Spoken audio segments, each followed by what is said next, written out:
If a narcissist gets a pass on that toxic behavior, it's only going to encourage them to up the ante of their abuse.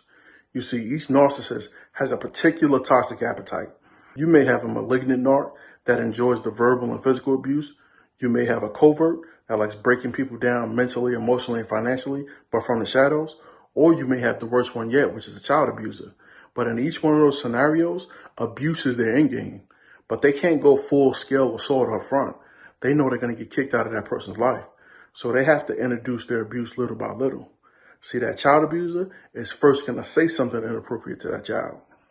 And if what they did is swept under the rug, or if they find a way to weasel their way out of taking accountability, then it's going to embolden their toxic ego to move on to the next step. Then they'll touch that child inappropriately.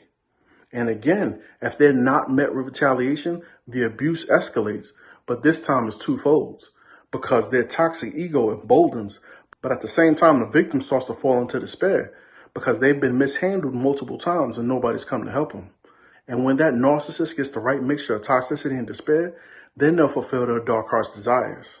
And this is why I always say the enabler is just as much to blame as the narcissist. Because every time they turn a blind eye, it's like they gave a nod of approval to keep escalating the abuse.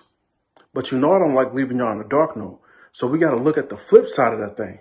Because all it takes is one person to stand in the gap. One person to stand up to that narcissist and let them know that they're not going to be able to get away with their actions. Then they'll run with their tail between their legs and we'll save that victim years of abuse. But still, we got to be careful out there because these narcs out here narking. Till next time, peace.